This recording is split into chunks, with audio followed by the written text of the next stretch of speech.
Hello guys, Mangu Singh this side and welcome back to trading with MS. तो हमारा fundamental analysis का ये है सेकेंड वीडियो। जैसे कि आप सभी को पता है कि मैं आपको कंप्लीट फंडामेंटल एनालिसिस सिखा रहा हूँ। तो इस सेकेंड वीडियो में आज हम बात करेंगे पीबी रेशियो। वैसे आपको बहुत सारे वीडियो मिल जाएंगे यूट्यूब पे जो आपको पीबी रेशियो समझाते हैं, लेकिन एक्चुअली में डिटेल में आपको कोई नहीं बताता है कि पीबी रेशियो का मीनिंग क्या होता है। सबको पता है कि पीबी रेशियो कितना होना चाहिए तभी हमें स्टॉक खरीदना चाहिए, कितना नहीं होना चाहिए तभी नहीं खरीदना है। लेकिन एक्चुअल रीज़न किसी को नहीं पता, क्योंकि हर एक सेक्टर में पीबी रेशियो अलग अलग होता है। अगर आप सेम पीबी रेशियो का एक कॉन्सेप्ट लेके हर एक स्टॉक में लगा रहे हो तो आप एक गलती कर रहे हो, क्योंकि हर एक सेक्टर के लिए अलग अलग पीबी रेशियो होता है। एंड पीबी रेशियो का मीनिंग समझना आपके लिए बहुत ज़्यादा ज़रूरी है। ठीक है, तो आज इस वीडियो में हम बात करेंगे पीबी रेशियो के बारे में। एंड मैं एग्जाम्पल ले रहा हूँ रिलायंस इंडस्ट्री का। ठीक है, तो पहले मैं आपको समझा देता हूँ कि पीबी रेशियो होता क्या है। एक सेकेंड रुको। हाँ, तो हम स्टार्ट करते हैं। पीबी रेशियो अगर मैं आपको बताऊं कि इसका डेफिनेशन क्या है, फॉर्मूला क्या है, तो आपको ये सब जानने की ज़रूरत नहीं है। आप फॉर्मूला, हम कभी भी स्टॉक खरीदने से पहले कुछ फॉर्मूला लगा के कैलकुलेशन करने की ज़रूरत नहीं है।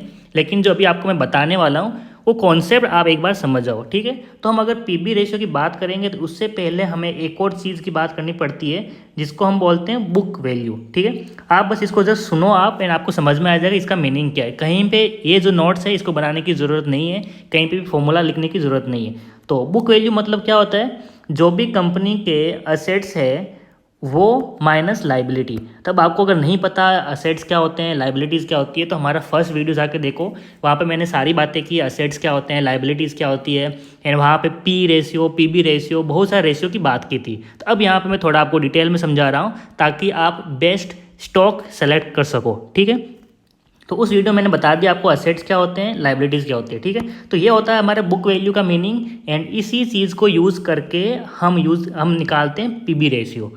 ठीक है, आपको इतना तो समझ में आ गया। अब यहाँ पे क्या होता है, देखो हम ये बुक वैल्यू क्यों निकालते हैं, ये इंपॉर्टेंट है। बुक वैल्यू हम निकाल क्यों रहे हैं। अगर मान लो किसी कंपनी के पास 100 करोड़ के असेट्स है एंड कंपनी किसी को 50 करोड़ की लाइबिलिटीज़ देने को बाकी है, यानी कि जो पैसे कंपनी किसी को वापस देना बाकी है, लोन देना बाकी है, किसी का उधार देना बाकी है, वो लाइबिलिटीज़ हो गई 50 करोड़। एंड कंपनी के पास खुद की चीज़ें 100 करोड़, यानी कि जो हमारा ये बुक वैल्यू है वो आ गया 50 करोड़ का। ठीक है, ये तो आपको समझ में आया। अब इसका क्या होगा, ये वो पैसा है अगर मान लो कोई कंपनी बंद हो गई, मान लो आने वाले कुछ सालों में रिलायंस बंद हो गई, या फिर आप जो भी कंपनी का ये निकाल रहे हो कैलकुलेशन, वो कंपनी अगर बंद हो गई तो उस कंपनी के शेयर जिन जिन के पास है उन सब में 50 करोड़ रुपये बट जाएंगे। अब वो कैसे बटेंगे कि कौन से आदमी के पास कितने शेयर है उसके हिसाब से ही बटेंगे। इसीलिए आपको कंपनी के असेट्स एंड लाइबिलिटीज़ देखना ज़रूरी है, क्योंकि बोलते हैं अगर मान लो कंपनी के पास असेट्स एंड लाइबिलिटीज़ दोनों इक्वल है, मान लो कंपनी के पास 100 करोड़ है खुद के, लेकिन 100 करोड़ किसी और को देना बाकी है, मतलब बुक वैल्यू कुछ भी नहीं आया, जीरो आया, यानी कंपनी बंद हो गई तो आपके पैसे डूब गए, आपको वापस कुछ नहीं मिलेगा। इसलिए बोलते हैं कोई ऐसी कंपनी ढूंढो जिसके अंदर लाइबिलिटीज़ कम हो, ताकि बाकी जो पैसे बचे वो सब में बट जाएंगे। वो कैसे बटेंगे, पर शेयर। अगर मान लो आपको कंपनी का इक्वल जो वैल्यू आया, बुक वैल्यू 50 करोड़ है, डिवाइड बाय अगर मान लो कंपनी के पास जितने भी शेयर है, मान के चलो अगर 100 करोड़ शेयर है तो आप उसको कैलकुलेशन करो, जितने भी पैसे आते हैं, मान लो RSXYZ, वो पैसे पर शेयर आपको दिए जाएंगे। ये तो समझ में आ गया। लेकिन इसे हमें क्या करना, अब आपको सीधा समझना है। ये सब चीज़ें आपके झंझट में आप नहीं पढ़ो, ये चीज़ों को आप समझने की कोशिश ना करो। इससे अच्छा है हम सीधा पीबी रेशियो देखते हैं। ठीक है, अभी जो मैंने आपको बताया ये सारे कैलकुलेशन, कंपनी के पास कितना असेट्स है, कितने लाइबिलिटीज़ है, कितने शेयर्स है, डिवाइड बाई इस नंबर से करो, उससे करो, मेरे पास कितने शेयर है, ये सारे झंझट में ना पड़े, इसलिए हम सीधा देखते हैं पीबी रेशियो। क्योंकि ये अगर हमने देख लिया तो हमें समझ में आ जाता है। तो अब मैं आपको एग्जांपल देता हूँ रिलायंस का, जो मैंने ऊपर एक फ़ोटो लगाया था। यहाँ पे रिलायंस का कितना पीबी रेशियो है आपको दिख रहा है, देखो 2.02। तो फॉर इजी कैलकुलेशन मैं क्या करता हूँ, यहाँ पे पीबी रेशियो को 2 मान लेता हूँ। ठीक है, 0.02 अभी यहाँ पे मैं नहीं ले रहा हूँ, लेकिन आपको सब कुछ कंसिडर करना ज़रूरी है। मैं कैलकुलेशन समझा रहा हूँ इसलिए आपको 2 मान के चल रहा हूँ। रिलायंस का पीबी रेशियो कितना है, 2 है। ठीक है, इसका मीनिंग क्या है कि आपको 1 रुपया नेट असेट्स के लिए 2 रुपया देना पड़ रहा है। अब आपको ये समझ में नहीं आया होगा, ठीक है, कोई बात नहीं, मैं आपको ईजी वे में बताता हूँ कि अगर मान लो जब कंपनी बंद हो जाएगी तो जितने पैसे आपको वापस मिलेंगे उसका इतना गुना आप पैसा दे रहे हो। अब आप फिर भी नहीं समझोगे, मैं समझाता हूँ। मान के चलो कोई कंपनी है, रिलायंस या कोई मान लो कोई कंपनी है जिसका शेयर प्राइस जो है वो चल रहा है RS 100 रुपीज़, ठीक है, ये चल रहा है RS 100, लेकिन PB रेशियो आ रहा है आपका 2। इसका मतलब इसको डिवाइड बाई 2 कर दो, जो आ रहा है ना 50 रुपया, ये आपको वापस मिलेगा अगर कंपनी बंद हो गई। कोई मान लो किसी वजह से हो सकती है, कोई न्यूज़ आ गई, कंपनी ने कुछ घोटाला कर दिया, लोगों के पैसे खा गया, अगर मान लो कंपनी पूरी बंद हो गई, सीज हो गई, तो आपको पैसा मिलेगा सिर्फ इतना ही। आप दे रहे हो पर शेयर अभी 100 रुपीज़, अभी पर शेयर आप 100 रुपीज़ दे रहे हो, लेकिन PB रेशियो इतना है तो इसको डिवाइड बाई करो एंड इतना रुपये ही वापस आपको पर शेयर मिलेगा, ठीक है। अब कोई दूसरा कंपनी ले लो जिसका शेयर प्राइस है वो है RS मान लो 1000 रुपया, ठीक है। अब उसका जो PB रेशियो है वो आपको आ रहा है मान लो 5, ठीक है, उसका PB दिख रहा है 5। तो आपको अगर मान लो कंपनी बंद हो गई तो पर शेयर कितना मिलेगा आपको, सिंपली 1000 डिवाइड बाई 5 कर दो, यानी कि कितना आया, लगभग 200 रुपया।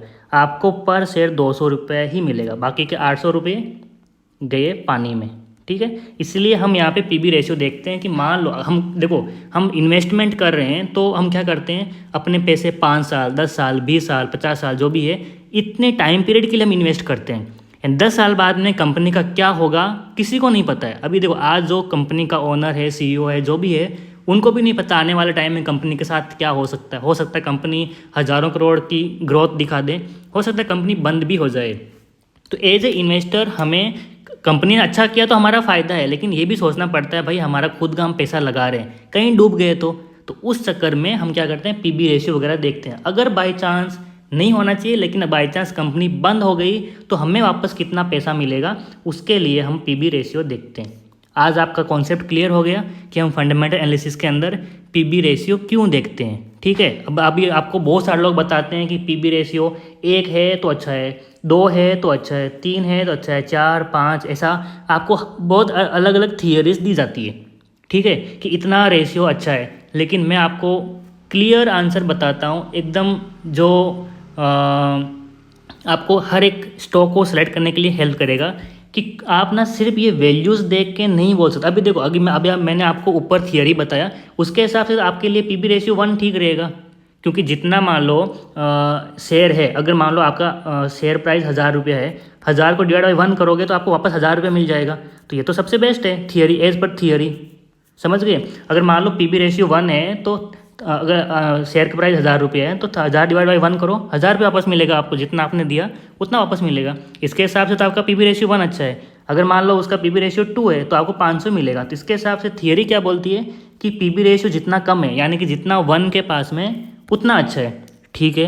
ये बात बिल्कुल सही है, लेकिन ये तो उन लोगों के लिए जिनको थोड़ा बहुत ही फाइनेंशियल नॉलेज नहीं है। मैं आपको क्लियरली बताता हूँ कि जो आपने अभी मैंने ऊपर कैसे बताया, PB रेशियो में आपको क्या करते हो, असेट्स माइनस लाइबिलिटीज़ करके, ये सब करके आपको PB रेशियो निकलता है। लेकिन एक चीज़ कोई ध्यान नहीं देता है कि कुछ कंपनियां ऐसी होती है जिनके पास असेट्स होते ही नहीं है, मतलब होते हैं लेकिन बहुत कम होते हैं। कौन सी कंपनियां? जो कंपनियां IT कंपनियां हैं ना, IT कंपनीज, उनके पास असेट्स कम होते हैं। कम क्यों होते हैं? अभी देखो, IT कंपनी मतलब पूरा कंप्यूटराइज है सब कुछ, वो सॉफ्टवेयर बनाते हैं, ये बनाते हैं, वो बनाते हैं, तो वो क्या करते हैं, उनके पास मान लो लाखों कंप्यूटर है, अलग अलग देश में उनकी ऑफिस है, अलग अलग स्टेट्स में उनकी ऑफिस है, हर ऑफिस के अंदर 100 आदमी 200 आदमी 500 आदमी, जितनी बड़ी ऑफिस है उतने आदमी बैठते हैं, कंप्यूटर के सामने काम करते हैं, उनका सारा काम कंप्यूटर के ऊपर ही होता है।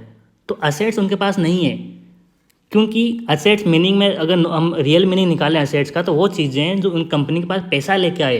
जैसे कि आजकल कंपनी क्या करती है, ज़मीन खरीद लेती है, प्रॉपर्टी खरीदती है, यहाँ पे ये करते हैं वो करते हैं, वो सारे असेट्स होते हैं। IT कंपनी नॉर्मली प्रॉपर्टी नहीं खरीदती है, क्योंकि उनको प्रॉपर्टी से क्या करना है, वो तो उनका इन्वेस्टमेंट हो गया। तो नॉर्मली वो क्या करते हैं, अपनी ऑफिस बिठाते हैं, वहाँ पर लोगों को काम लगाते हैं। तो ऐसी कंपनियों में क्या होता है, अपेरेंटली असेट्स कम होते हैं, लाइबिलिटीज़ तो उनको लगाना पड़ेगा, उनको बैंक से लोन लेना ही पड़ेगा, तो ये तो उनका बढ़ते जाता है, लाइबिलिटीज़ तो बढ़ती रहती है, लेकिन असेट्स उतने नहीं बढ़ते हैं एज कंपेरिजन में। तो इस हिसाब से अगर आप IT के अंदर भी सेम PB रेशियो लगाने जाओगे, अगर 1 हुआ तो मैं लूँगा, तो आपको कभी भी IT कंपनी का जो PB रेशियो है वो 1 मिलेगा ही नहीं। ये चीज़ आपको दिमाग में बिठा लो। ये चीज़ हर बार अगर आप IT कंपनी का एनालिसिस करते हो तो वहाँ पे PB रेशियो 1 देखने की ज़रूरत नहीं है। आप देखो, अभी ना इन्फोसिस कंपनी जो है, अभी जाना आप अपने ब्रोकर पे, इन्फोसिस कंपनी को देखो, एंड आई थिंक आईटीसी नहीं, इन्फोसिस कंपनी को देखो, और जो भी बाकी आपको जो आईटी सेक्टर में कंपनी आ रही है, आईटीसी, टीसीएस आई थिंक, तो उनके जाके देखो, उनका आपको पीबी रेशियो 1 नहीं दिखेगा। उनका जो बाकी कंपनी आ जाए, जैसे कि मान के चलो कोई ऐसी कंपनी जो प्रॉपर्टी बहुत ज़्यादा ऑन करती है, जैसे कि रिलायंस कंपनी है, ठीक है, वो अभी आईटी कंपनी का अंदर आती है, लेकिन रिलायंस के बहुत सारे प्रॉपर्टीज़ है, क्योंकि इसके सब डिवीज़न बहुत ज़्यादा है। रिलायंस के सब डिवीज़न बहुत है, ये जियो में है, इनका जो ऑयल है उसके अंदर भी है, तो उनके पास आपको बहुत सारे असेट्स दिखेंगे। तो रिलायंस को छोड़ के बाकी कंपनियों को आपका पीबी रेशियो काफ़ी ज़्यादा हाई रहने वाला है। तो आप सिंपली पीबी रेशियो देख के स्टॉक में इन्वेस्ट मत करना, उसके लिए आपको पी रेशियो भी देखना पड़ेगा, जो मैं आपको बाद में बात करूँगा। इसके बाद आपको उनका बुक जो कैश फ्लो है वो भी देखना पड़ेगा, उनको आपका जो बैलेंस शीट है वो भी देखना पड़ेगा, एंड हर एक सेक्टर के हिसाब से पीबी रेशियो अलग होता है। तो ये सारी चीज़ें कंबाइन करने के बाद आप एक स्टॉक को सिलेक्ट कर सकते हो। तो मैं अभी आपको फ्री कोर्स दे रहा हूँ यूट्यूब पे, इसके थ्रू मैं आपको क्या कहना चाहता हूँ कि नॉर्मली जो आप यूट्यूब पे वीडियो देखते हो, इतना पीबी रेशियो होना चाहिए, इतना पी रेशियो होना चाहिए, इतना कैश फ्लो होना चाहिए, आप स्टॉक ले लो, इसी चक्कर में सभी का लॉस होता है। क्योंकि आपको स्टॉक मार्केट से पैसा कमाना, अगर पैसा कमाना इतना आसान होता पीबी रेशियो देख के, तो आज कोई भी पैसा बना लेता। एंड अगर आपने ऑलरेडी किसी के वीडियो देखे थे पीबी रेशियो के ऊपर, अगर आपका प्रॉफिट नहीं बना अभी तक, उसका रीज़न यही है, आप गलत जगह पे गलत पीबी रेशियो देख रहे हो, ठीक है। तो मेरा काम क्या है, मैं आपको बिल्कुल फ्री में सही राइट नॉलेज दूं, ताकि आप परफेक्ट स्टॉक सेलेक्ट कर सको। And stock market is not that easy, ये आप दिमाग में हमेशा रखो। आपको बहुत कुछ एनालिसिस करना पड़ता है, उसके बाद ही हम परफेक्ट स्टॉक ले पाते हैं। एंड फंडामेंटल एनालिसिस सिर्फ आपको यही बताएगा कि कौन सी कंपनी ग्रो करने वाली है, ये चीज़ याद रख लो। वैसे मैं ये चीज़ आपको टेक्निकल एनालिसिस जो वीडियो आने वाले थे उसमें बताने वाला था, लेकिन आज बता रहा हूँ फंडामेंटल एनालिसिस आपको सिर्फ ये बताएगा कि कौन सी कंपनी ग्रो करेगी, लेकिन वो कंपनी कौन से पॉइंट से ग्रो करने वाली है, कौन से प्राइस से ग्रो करने वाली है, वो आपको टेक्निकल नॉलेज ही बताता है। तो आप अगर सिर्फ फंडामेंटल जान के बैठ गए हो तो खुश मत होना, क्योंकि रिलायंस कंपनी बहुत अच्छी है, बहुत इनका जो बैलेंस शीट है बहुत अच्छी है, एसेट्स बहुत है, लेकिन क्या हर रोज़ ऊपर जा रही है? नहीं जा रही है। शायद कल गिरी थी, परसों गिरी थी, लेकिन ओवर द ईयर ऊपर जा रही है, ठीक है, ये तो हमें फंडामेंटल बताएगा। लेकिन आज का आज ही मैं पैसा डालूं एंड आज के आज ही मेरा पैसा ग्रो हो जाए 1% 2%, ये आपको टेक्निकल ही बताएगा।